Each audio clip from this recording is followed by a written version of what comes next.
거룩하신 하나님 아버지 은혜를 감사합니다. 오늘도 하나님의 부르심을 따라 이곳에 나왔습니다. 우리의 원함이 아니라 하나님의 인도하심을 따라 이 자리에 모여사오니 주여 성령께서 역사하여 주셔서 이 시간을 통하여 풍성히 은혜 누리는 우리들이 되게 하여 주시옵소서. 하나님 아버지, 우리 삶의 모든 것을 지켜주심을 감사합니다. 무엇보다 우리의 신앙을 지켜주시기를 원합니다. 우리의 마음은 원이라도 실제로 우리의 삶이 하나님께로 가까이 나가지 못할 때가 너무 많사오니 성령 하나님이 우리를 붙들어 주시고 영적인 사람으로 살아갈 수 있도록 하나님 우리의 모든 것들을 주장하시고 인도하여 주시옵소서. 사랑하는 우리 통영교회 모든 성도들이 항상 신령함을 향하여 나아갈 수 있기를 원하며 우리의 삶이 곧 성전이 되는 것을 기뻐하는 삶이 되기를 원합니다. 하나님, 우리 모두가 오직 신앙의 일로 더욱 집중하고 그것을 기뻐하는 사람들이 되게 하여 주시옵소서. 살아가다 보면 겪게 되는 어려운 일들을 통하여 더욱 하나님을 찾고 또 찾게 하시고 우리 가운데 말씀과 기도가 중심이 되게 하셔서 오직 하나님의 은혜로 살아가는 우리 통영교회 모든 성도들 되게 하여 주시옵소서. 환난과 질고 가운데 있는 심령들이 있다면 하나님 붙들어 주시고 하나님을 찾게 하시고 하나님 만나 주시옵소서. 하나님의 은혜로 인하여 삶의 문제가 해결될 뿐만 아니라 우리 영의 가장 중요한 일들이 하나님의 그 은혜로 풀리는 기쁨이 있게 하여 주시옵소서. 이 시간을 통하여 온전히 하나님께 영광을 돌리기를 원합니다. 성령 하나님의 역사 속에서 예배하고 은혜 받는 우리들 되게 하여 주시옵소서. 감사드리며 예수님 이름으로 기도드립니다. 아멘.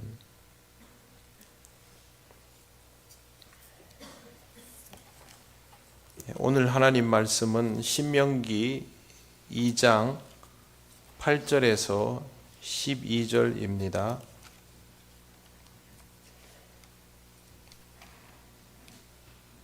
구약 성경 261쪽입니다. 신명기 2장 8절에서 12절 말씀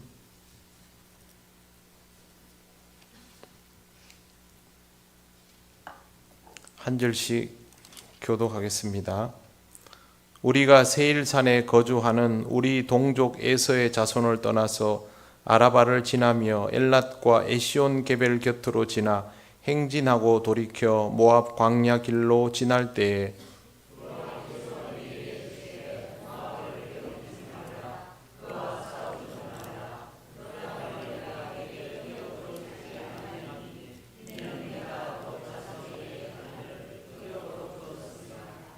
이전에는 에밈 사람이 거기 거주하였는데 아낙 족속같이 강하고 많고 키가 크므로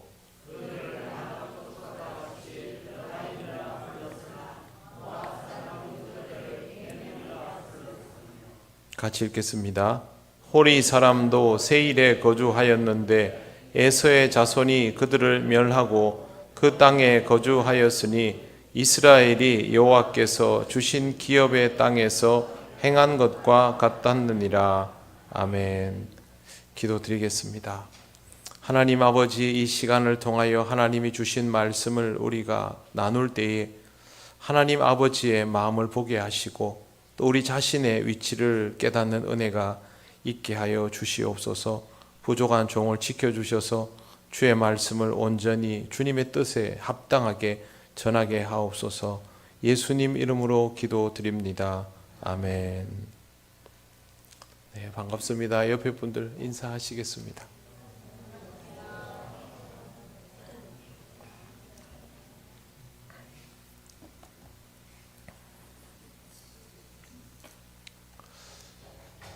스승과 제자의 관계를 보면 스승을 아무리 따라다녀도 제자가 도무지 스승의 뜻을 헤아리지 못할 때가 있습니다. 광야에서 헤매고 도는 이스라엘의 모습이 딱 이와 같습니다. 오늘도 이스라엘과 하나님의 간격 속에서 하나님의 뜻이 무엇인지를 보고 우리는 하나님의 뜻에 어떻게 해야 하는지, 어떤 반응을 보여야 하는지를 묵상할 수 있으면 좋겠습니다.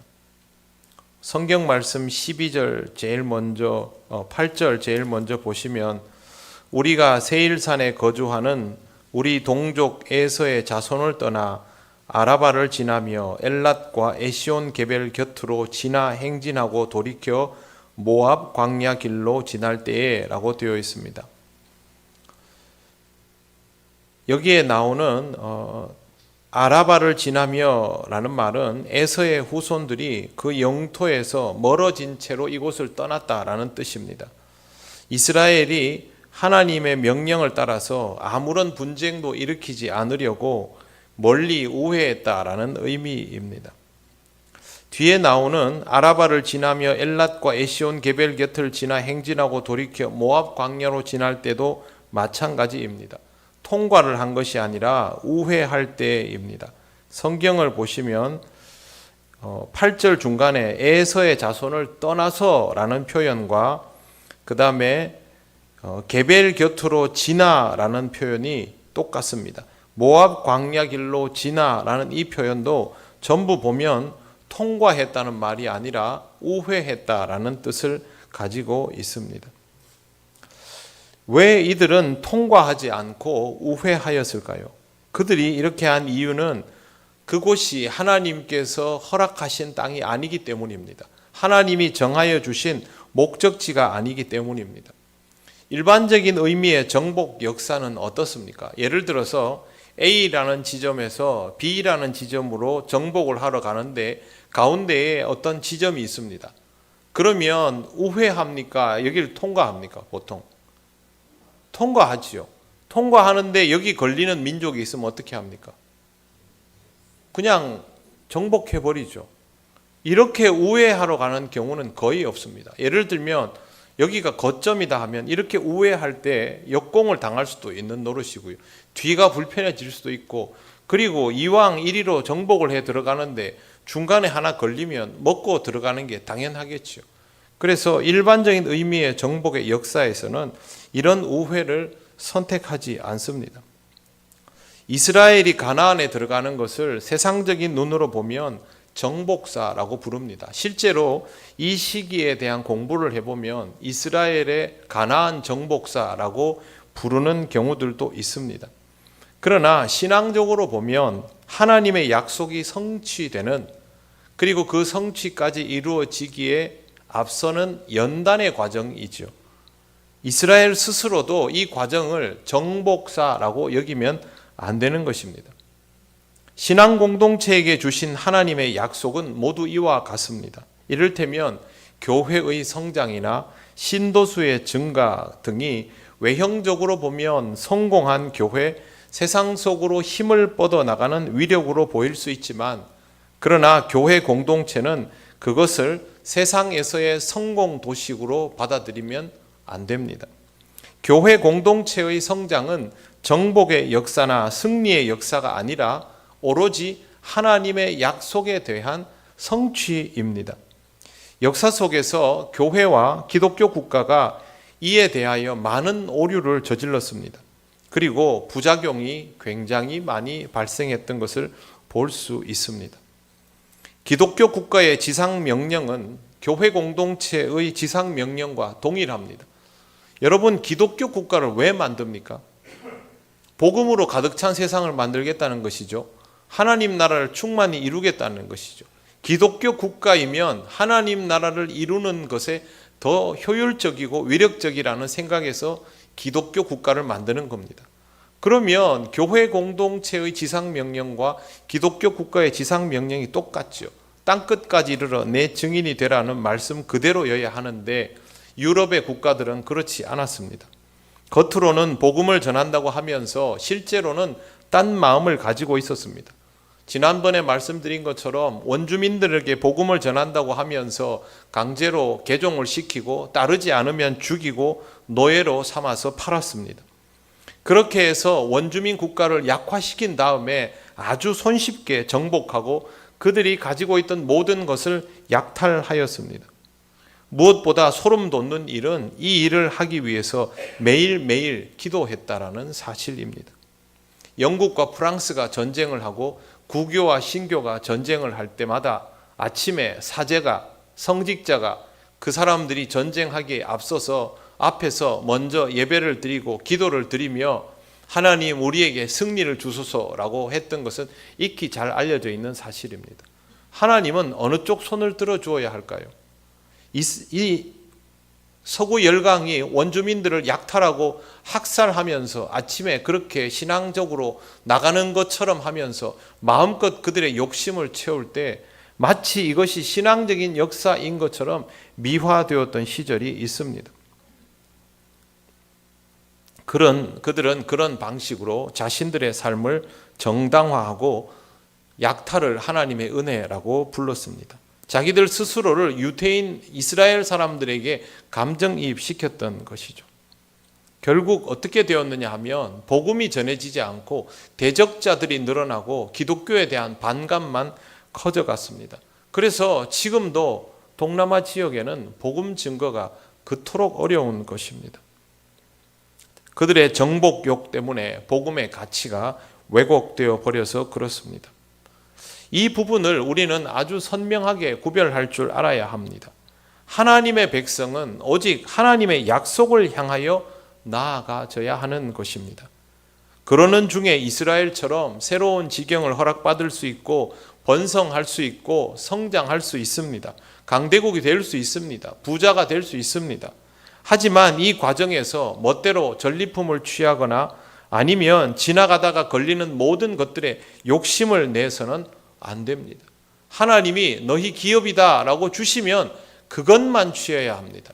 하나님의 약속이 있으면 그 약속만 바라보아야 하는 것이죠. 교회가 성장하는 것은 하나님의 약속을 따르는 아주 좋은 일입니다. 그런데 그 성장이 복음을 전함을 통하여 일어나야지 수익을 창출하여 영지를 넓히고 그것으로 사람들을 모을 수 있는 재원을 마련하고 사업하듯이 교회를 키우는 것은 이를테면 이스라엘이 약속의 땅을 향해 나아가면서 하나님의 약속이 아닌 다른 것, 에돔 땅에, 모압 땅에 눈을 돌리는 것과 똑같은 행위가 되는 것입니다. 교회의 부흥은 전적으로 복음의 확장이어야 하지 거기에 다른 어떤 목적도 들어가서는 안 됩니다.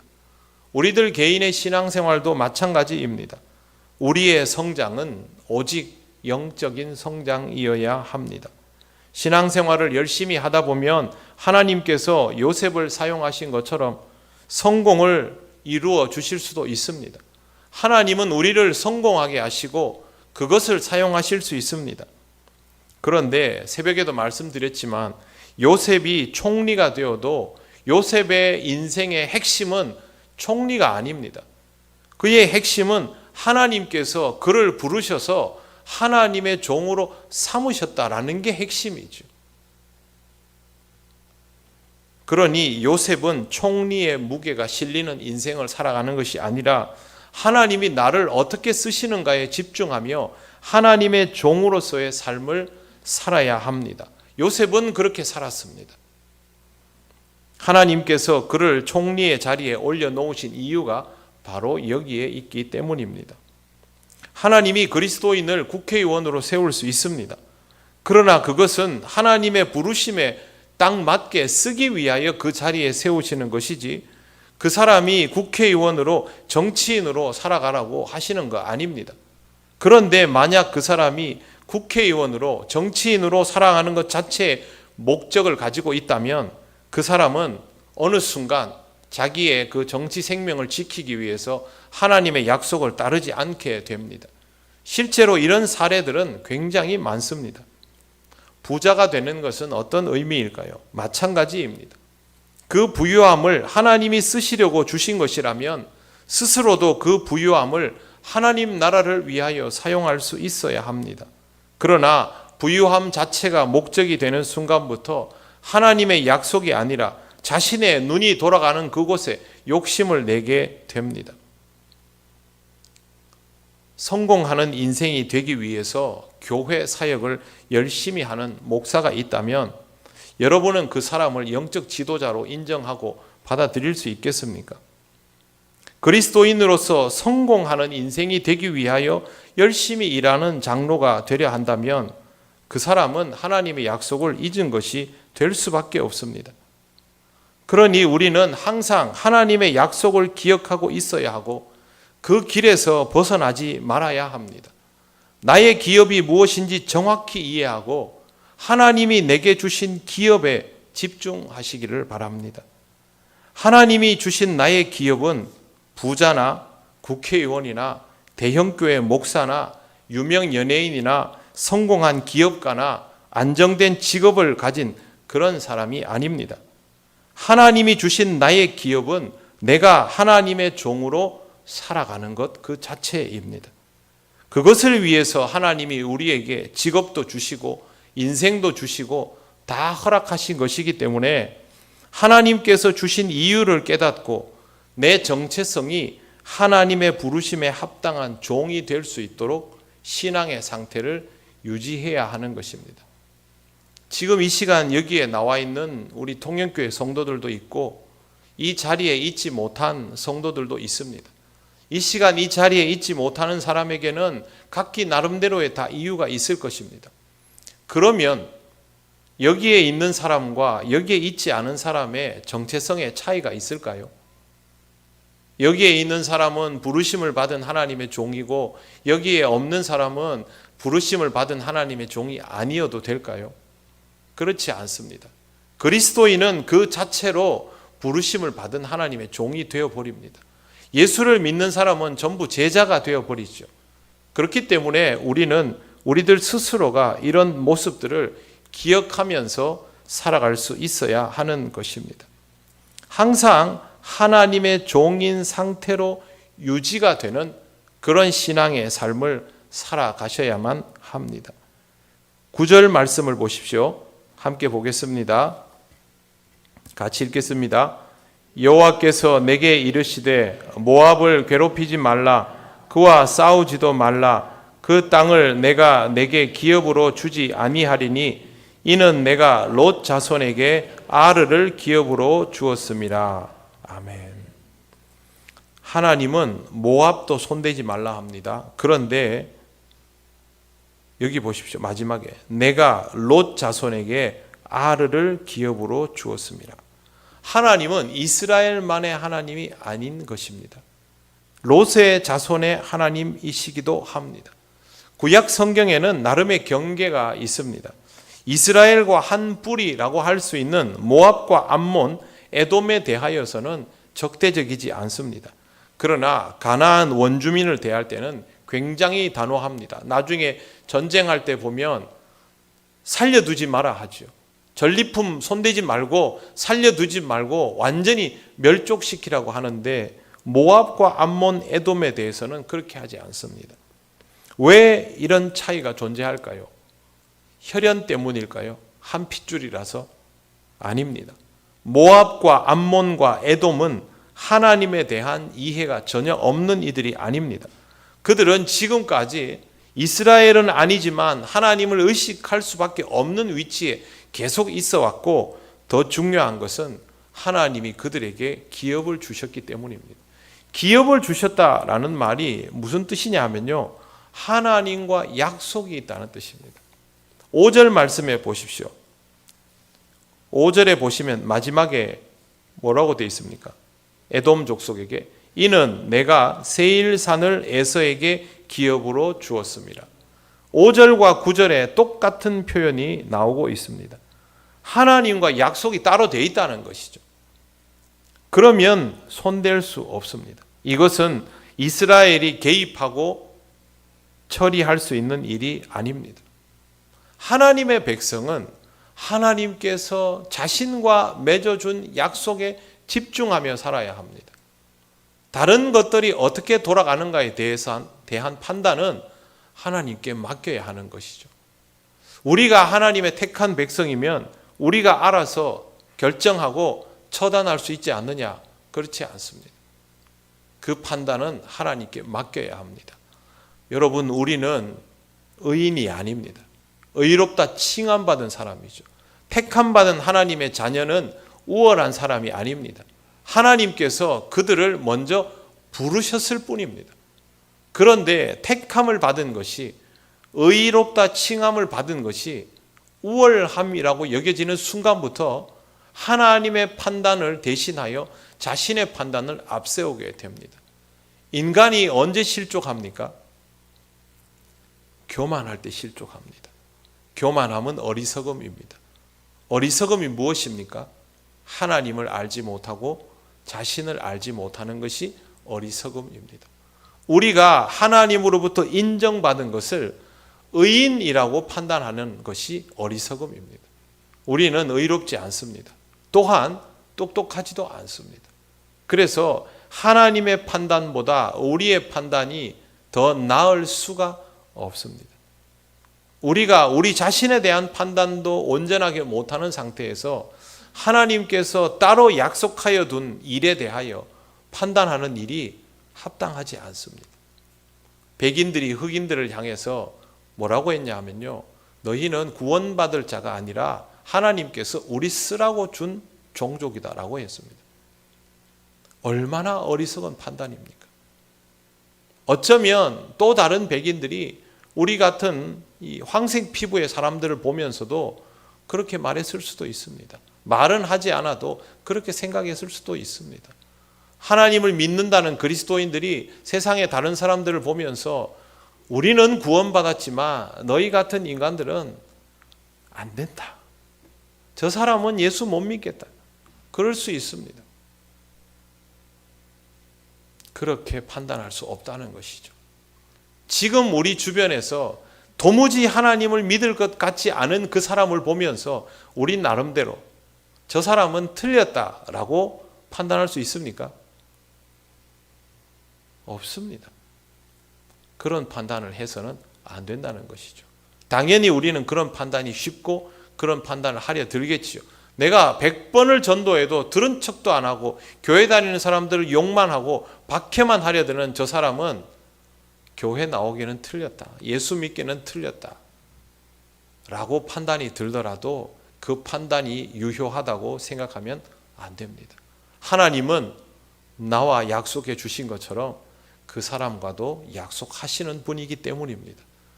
하나님의 약속은 언제나 열려 있다라는 것을 의식하면서 신앙생활을 하시기를 바랍니다. 10절 말씀을 보십시오. 10절에 보시면 이전에는 에밈 사람이 거기 거주하였는데 아낙 족속같이 강하고 많고 키가 크므로 그들을 아낙 족속과 같이 르바임이라 불렀으나 모압 사람은 그들을 에밈이라 불렀으며 라고 되어 있습니다. 무슨 얘기냐 하면 성경에 나온 거인 이야기를 여기 다 모아놓은 것입니다.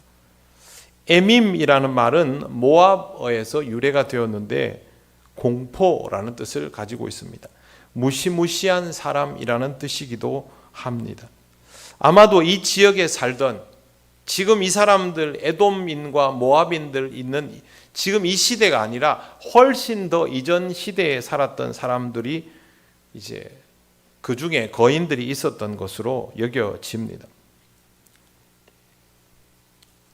제가 인류의 기원에 대한 이야기를 잠깐 하겠습니다.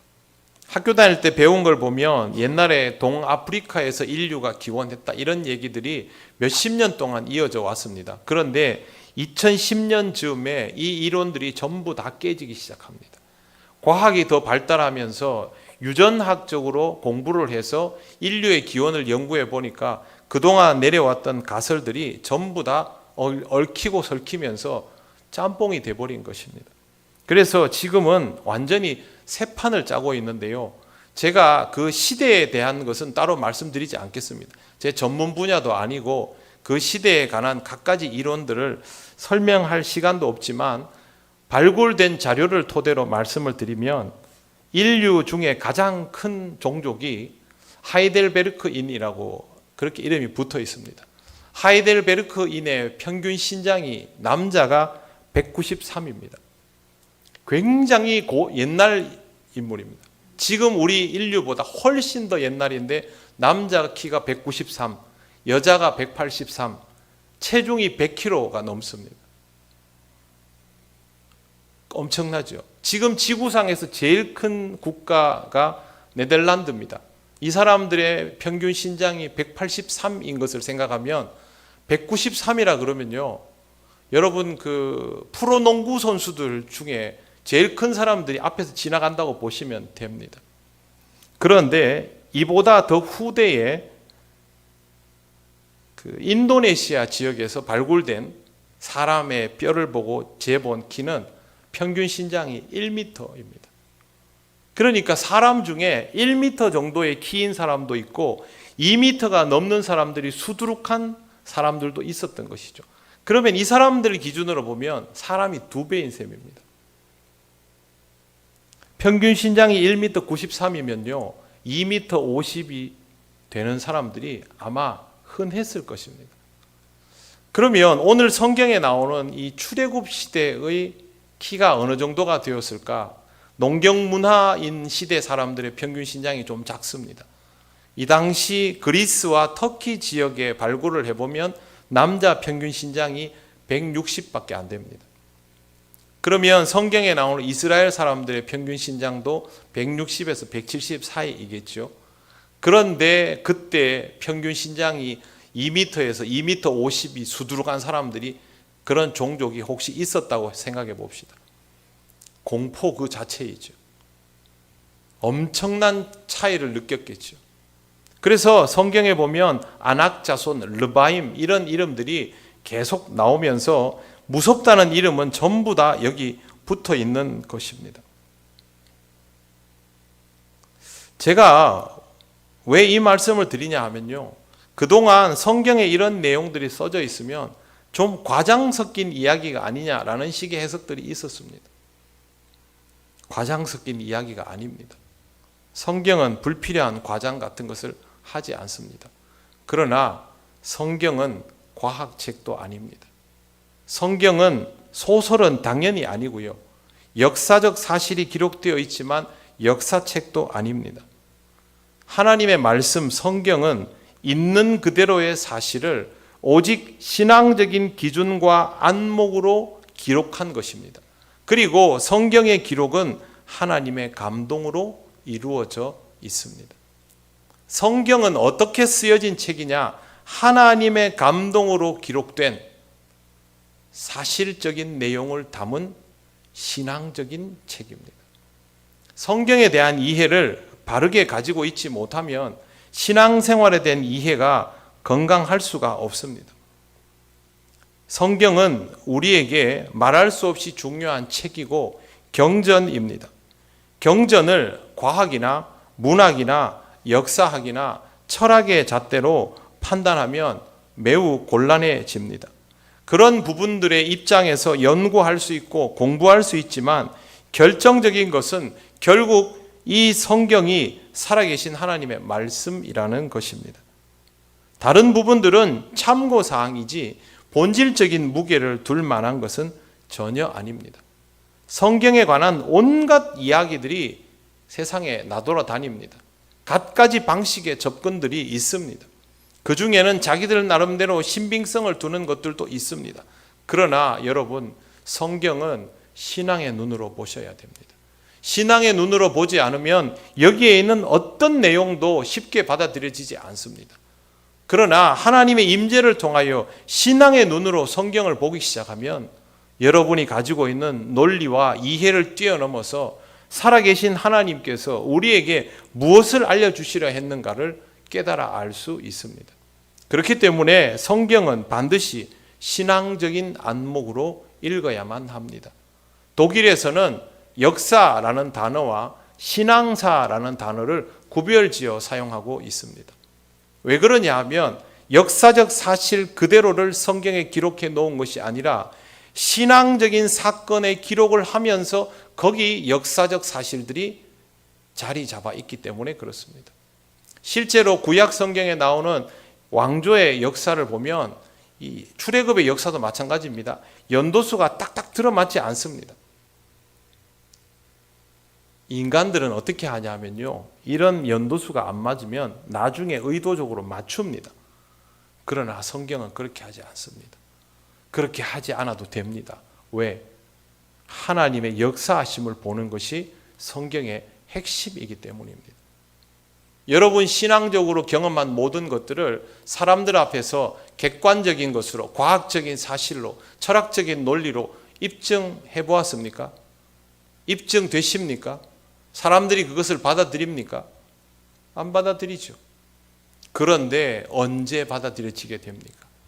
언제 여러분의 삶에 감동이 옵니까? 성령 하나님께서 역사하시고 감동 주시면 내가 그토록 부정하던 말씀이 읽히고 들리고 깨달아지고 받아들이게 됩니다. 예수 그리스도께서 부활하셨습니다. 그러면 여러분들은 죽어도 의심하지 않지요. 세상 사람들은 절대 믿을 수 없지요. 그 간격이 어디에서부터 있습니까? 우리의 논리에서 있습니까? 역사적 사실의 파악에서 있습니까? 아닙니다. 하나님의 감동에서 있습니다.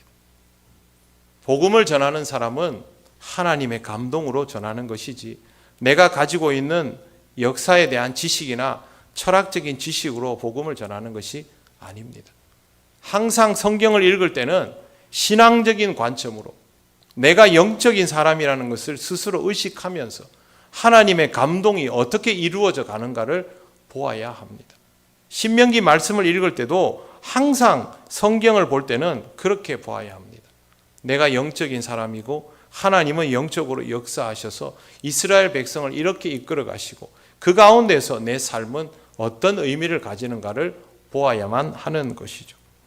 항상 신앙의 무게를 두시는 삶을 살아야만 성경 말씀을 이해하는데도 영적인 관점으로 이해할 수가 있습니다. 보수적인가 진보적인가 문제가 아닙니다. 복음적인가 비복음적인가의 문제입니다. 주님은 우리에게 복음을 주셨습니다. 그러므로 복음을 붙들고 살아가는 영적인 사람이시기를 바랍니다. 이제 12절 말씀을 보시겠습니다.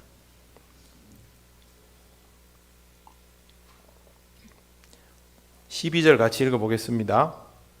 호리 사람도 세일에 거주하였는데 에서의 자손이 그들을 멸하고 그 땅에 거주하였으니 이스라엘이 여호와께서 주신 기업의 땅에서 행한 것과 같았느니라. 아멘. 자, 10절, 11절, 12절은 일종의 이 땅에 대한 연대기 같은 것이죠. 예전에 에밈이 있었고 그 이후에 호리 사람이 있었고 이제는 에돔이 자리를 잡고 있다라는 의미가 됩니다. 호리 족속은 주전 2000년경에 이 땅에 들어와서 살게 된 사람들로 보여집니다. 그러면 이 출애굽 역사보다는 한 7, 800년도 더 오래전의 사람들인데 이 사람들은 후리안이라고 불렀습니다. 에서의 자손들이 그들을 멸하고 이곳에 거주하게 되었는데요. 자, 12절 마지막에 보십시오. 천천히 제가 읽겠습니다. 마지막에 이스라엘이 여호와께서 주신 기업의 땅에서 행한 것과 같았느니라. 무슨 뜻입니까? 이스라엘이 여호와께서 주신 기업의 땅에서 행한 것과 같았느니라. 이 말은 하나님께서 이스라엘에게 하신 것처럼 에돔 족속에게도 그와 같은 방식으로 이 땅을 얻게 하셨다라는 뜻입니다. 그러면 이렇게 됩니다. 하나님이 에돔 족속에게 약속을 주시고 그 약속을 이루어 주셔서 에돔 족속이 이 땅에 들어가게 되었다라는 뜻입니다. 이런 방식의 접근은 이스라엘에게만 있다라고 우리가 생각하지 않습니까? 보통 그렇죠. 하나님이 이스라엘을 택하셨으니까 하나님이 땅을 주셔서 정복하는 역사는 이스라엘에게만 있는 줄 아는데 오늘 성경을 보면 이스라엘에게만 있는 게 아닙니다. 하나님은 에돔에게도 똑같은 방식으로 그 땅을 기업으로 주셨음을 볼 수 있습니다. 그래서 이스라엘을 인도하시는 하나님은 이스라엘만의 하나님이 아닌 것입니다. 나를 인도하시는 하나님은 나만의 하나님이 아니십니다. 하나님은 나와 약속하실 뿐만 아니라 다른 사람과 약속하시고 우리와 약속하실 뿐만 아니라 다른 공동체와도 약속하시고 이스라엘과 약속하실 뿐만 아니라 다른 민족과도 약속하십니다. 그 사람들이 신실한가 아닌가는 우리가 판단하는 것이 아닙니다. 하나님이 판단하십니다. 왜? 지금 신실하지 않아도 언젠가 신실해질 수 있기 때문이죠. 우리 예수 믿은 지 얼마나 됐습니까? 100년 조금 넘었죠. 그러면 인류의 역사 중에 불과 100년 조금 넘기 전까지는 우리는 하나님 근처에도 안 가던 민족이었습니다. 그럼에도 불구하고 하나님은 우리에게 약속을 주셨고 그 약속을 향해 나아갈 수 있도록 지금 우리를 연단시켜 주시고 있지 않습니까? 그런데 이걸 가지고 중세 시대에 누군가가 우리를 보면서 저 동양인들은 어차피 하나님 믿지 않을 버려도 좋을 백성이다. 그럼 우린 너무 억울하지 않겠습니까? 이런 판단은 내리면 안 된다라는 것이죠. 신앙생활은 항상 우리 자신의 몫과 하나님의 몫을 구별할 줄 알아야 합니다. 우리가 하나님 앞에서 해야 할 것들이 있지요. 내가 하나님 앞에 나아가야 할 부분들이 있지 않습니까? 말씀을 읽어야 하고 기도를 드려야 하고 하나님이 다 아셔도 하나님 앞에 간구해야 하고 하나님이 말씀하여 주시는 것을 들어야 하고 하나님이 요구하시는 일들을 해내야 합니다. 하나님이 이스라엘을 들어서 가나안 땅에 넣어주실 수 있죠. 그러나 이스라엘은 광야에서 훈련을 받으며 이 시간을 견디며 한 걸음씩 걸어서 전쟁까지 해가면서 가나안에 들어가야 됩니다. 하나님이 이것도 그냥 하도록 주시지 않았고 고생하면서 들어가도록 하셨습니다. 그 말은 하나님이 이스라엘에게 요구하시는 행동이 있다는 뜻이죠. 하나님이 우리에게 요구하시는 행동이 있습니다. 우리도 그 과업을 완수하면서 연단을 받아야 합니다. 다른 사람들에게도 마찬가지입니다. 그걸 우리 마음대로 판단하면 안 된다는 것이죠. 그래서 좀 전에 말씀드린 것처럼 누군가를 보고 어떤 민족을 보고 안 된다라고 판단할 수 없습니다.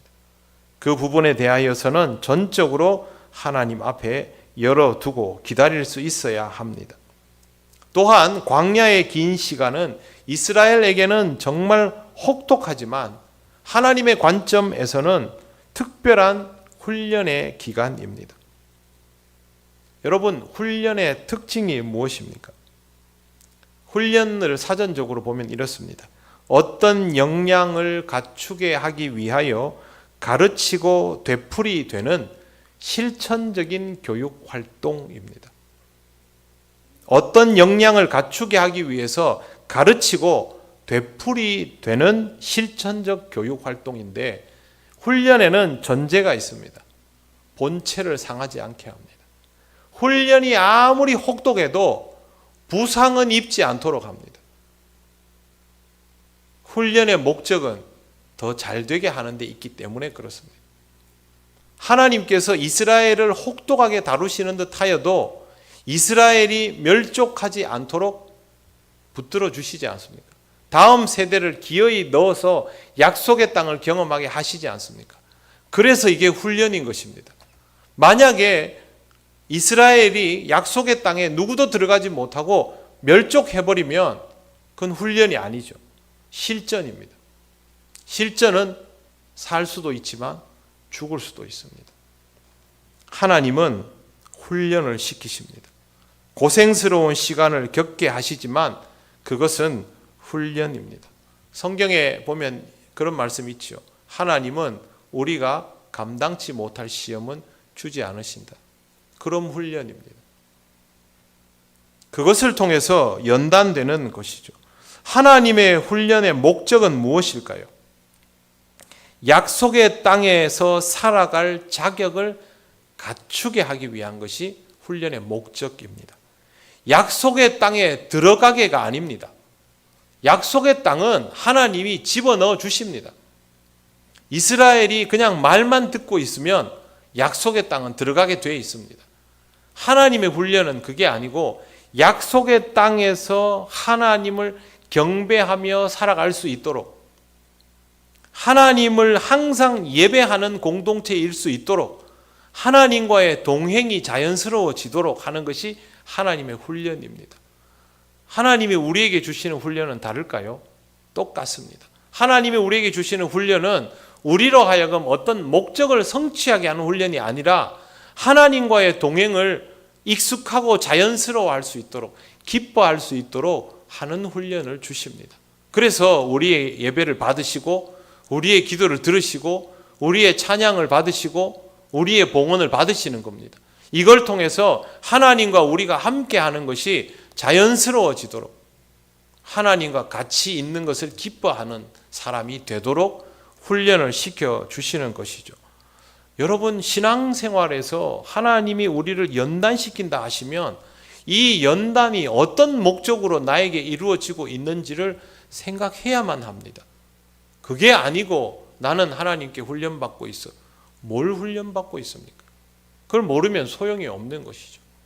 우리는 하나님께 익숙해지는 훈련을 받고 있는 중입니다. 다르게 말하면 아직 우리는 하나님께 익숙하지 않은 것이죠. 여러분, 기도할 때마다 하나님과 온전히 연결되고 소통되고 매번 응답을 받고 하나님의 뜻이 무엇인지 훤히 보이고 하나님이 움직이시면 뭐든지 다 따라 할 수 있고 보조를 착착 맞출 수 있고 그렇습니까? 어림도 없지 않습니까?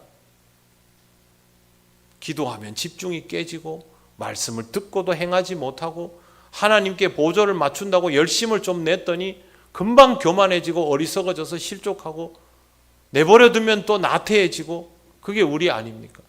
그래서 하나님께서 우리를 훈련을 시키시는 것이죠. 하나님은 우리의 존재를 보전하시고 우리를 연단하여 주십니다. 우리 마음대로 판단하지 못하도록 통로를 좁히셔서 그 길을 따르게 하십니다. 자신의 기업에만 주목하게 하시고 다른 곳으로 시선을 돌리지 않도록 집중시켜 주십니다. 그러면 우리는 그것을 따르며 성장해야 합니다. 영적인 성장은 이런 과정을 통하여 주어지는 것입니다. 신앙생활을 오래 하면 영적인 성장이 이루어져야 하는데 영적인 성장이 잘 이루어지지 않는 이유는 하나님이 제시하시는 훈련의 과정을 소화하지 않고 자기의 소견대로 자꾸 행하기 때문입니다. 본인의 신앙이 성장하고 있는지 아니면 정체되고 있는지 퇴행하고 있는지를 잘 돌아보셔야 합니다. 왜 우리가 안 돌아보는지 아십니까? 신앙의 성장이 그렇게 중요하다는 사실을 잘 몰라서 그렇습니다. 여러분의 인생에서 성장해야 할 것들 중에 제일 중요한 것이 신앙의 성장입니다. 다른 거 없습니다. 영적 성장이 이루어지지 않으면 우리는 앞으로도 계속 하나님과 엇박자를 많이 낼 수밖에 없습니다. 하나님이 역사하시고 섭리하시고 인도하시는데 하나님과 엇박자가 나면 우리의 인생은 순풍을 만난 것 같지 않고 역풍을 만난 것 같습니다. 안 그래도 연단인데 더 힘든 연단이 우리를 기다리고 있는 것입니다. 그렇게 좌충우돌하면서 고통받는 것을 계속하지 않으려면 에녹처럼 하나님과의 동행함을 이루어가는 삶으로 나아가줘야 합니다. 어느 날 갑자기 하나님과의 동행이 완벽히 이루어지리라 그런 생각은 하지 마십시오. 하나님과 호흡을 맞추려면 말씀을 이해해야 하고 기도가 깊어져야 합니다. 여러분의 일상 속에서 하나님의 섭리가 경험되고 조금씩 더 깨달아져야 하고 우리들 자신의 어리석음들이 우리 스스로의 안목에도 보여질 정도가 돼야 합니다. 이 과정을 통해서 신앙의 성장을 이루어가는 것이 우리들이어야 합니다. 사랑하는 성도 여러분, 영적인 성장을 중요하게 생각하시고 그것을 잘 받아들이시기를 바랍니다. 교회를 다니면서 다른 거 신경 쓰지 마십시오. 신앙이 자라야 됩니다. 저도 신앙이 더 자라야 하고 여러분들도 신앙이 더 자라야 합니다. 우리는 기도를 더 깊이 드릴 수 있는 사람이 되어야 하고 하나님의 말씀을 더 잘 이해하는 사람들이 되어야 하고 하나님 눈치를 보면 뭘 해야 하는지 알아차리는 사람이 되어 가야 합니다. 그래야 하나님과의 동행이 지금보다 더 잘 이루어질 수 있고 그럴수록 여러분의 삶은 평안하게 되는 것입니다. 예수께서 말씀하셨죠. 평안을 너희에게 주노라. 이 평안은 세상이 주는 것과 같지 아니하니 성령이 함께 하셔야 오는 평안입니다. 사랑하는 성도 여러분, 영이신 하나님과 보조를 맞추어 가시길 바랍니다. 그 과정을 통하여 훈련을 기쁘게 받아들이고 아름다운 성장을 이루어 가시기를 바랍니다. 기도드리겠습니다. 우리가 원하건 원하지 않건 하나님이 이끄시는 연단의 과정을 살아가고 있습니다. 이 과정에서 신앙의 성장을 이루어가는 우리가 되길 원합니다. 이 시간 이렇게 함께 기도하면 좋겠습니다. 하나님, 우리에게 주신 연단의 과정 속에서 하나님이 주시는 모든 일들을 잘 감당하며 신앙의 성장을 이루게 하여 주시옵소서. 하나님이 깨닫게 하시면 깨닫고, 이끄시면 이끌림을 받고, 훈련하여 주시면 훈련받으며 영적인 성장을 이루는 우리들 되게 하여 주시옵소서. 다 같이 기도드리겠습니다. 아버지 하나님, 은혜를 감사합니다. 하나님, 우리의 어리석고 미숙함이 우리를 참 신앙적이지 못한 모습으로 살아가게 만듭니다. 그러나 하나님 아버지, 모든 것들이 바로 우리 자신의 실체임을 인정합니다. 하나님, 신앙적으로 더 성장하기 원합니다. 하나님 앞에 더 잘 기도할 수 있는 사람 되기 원하고, 기도하는 가운데 하나님의 뜻을 깨달아 알기를 원하며, 말씀을 읽을 때도 하나님의 지혜를 얻기를 원하며, 생활 속에서도 주의 말씀이 생각나고 기도하며 일할 수 있는 사람 되기를 원합니다. 영이신 하나님 아버지, 우리에게 주신 연단의 시간을 통하여 하나님 앞으로 더욱 나아가며 신앙의 성장을 이루어가는 우리 모두가 되게 하여 주시옵소서. 하나님께서 함께하여 주실 때마다 그것을 기뻐하며 영적인 성장으로 나아가는 우리들 되게 하셔서 정말 하나님께 영광을 돌리는 하나님의 자녀, 하나님의 택한 백성이 되게 하여 주시옵소서. 성령 하나님, 우리를 인도하여 주실 줄 믿습니다. 믿음으로 이 길 가게 하여 주시옵소서.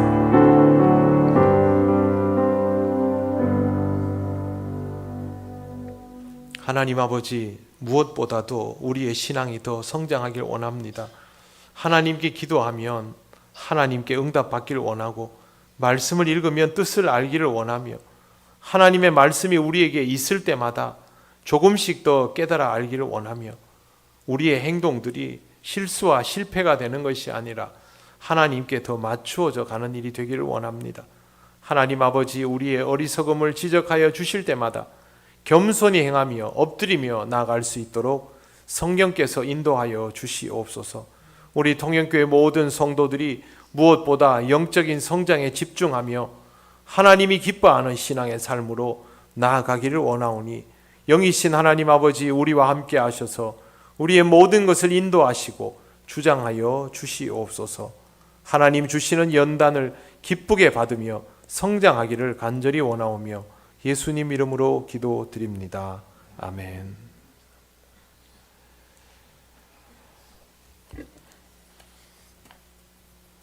교회 소식 전하겠습니다. 예배 마치고 행복한 전도대 모임을 잠깐 가지겠습니다. 본당 앞자리로 전도대원들 모여주시기를 바랍니다. 교육부 회의는 다가오는 주일 오후 1시 3층 로비에서 있습니다. 저와 함께하는 구역 예배는 노회 체육대회가 있어서 다음 주로 연기하였습니다. 항존직 재교육 1차 과정이 진행 중에 있습니다. 참석하시는 안수 집사님들, 장로님들 위해서 여러분 꼭 기도해 주시기 바랍니다. 그리고 내일 새벽 기도회는 본당에서 있음을 알려드립니다.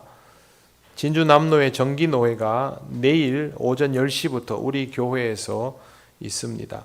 여러분이 모두 다 봉사자로 참여하시지는 않더라도 우리 교회에서 이루어지는 노회이니만큼 하나님 은혜 가운데 이루어지는 노회가 될 수 있도록 기도해 주시고, 또 내일 종일토록 봉사하시는 분들이 많이 있습니다. 여러분의 동역자들이 수고하는 것을 위해서 그 동역자들을 위해서도 꼭 기도를 부탁을 드립니다. 아동부 선교기념관 탐방이 토요일 오전 9시 30분에 있습니다. 출발합니다. 장소는 함안에 있는 손양원 목사님 기념관입니다. 다른 광고는 주보를 참조해 주시길 바랍니다. 이제 우리 다 같이 주님께서 가르치신 기도를 올려드립니다. 하늘에 계신 우리 아버지, 아버지의 이름을 거룩하게 하시며 아버지의 나라가 오게 하시며 아버지의 뜻이 하늘에서와 같이 땅에서도 이루어지게 하소서. 오늘 우리에게 일용할 양식을 주시고 우리가 우리에게 잘못한 사람을 용서하여 준 것 같이 우리 죄를 용서하여 주시고 우리를 시험에 빠지지 않게 하시고 악에서 구하소서. 나라와 권능과 영광이 영원히 아버지의 것입니다. 아멘.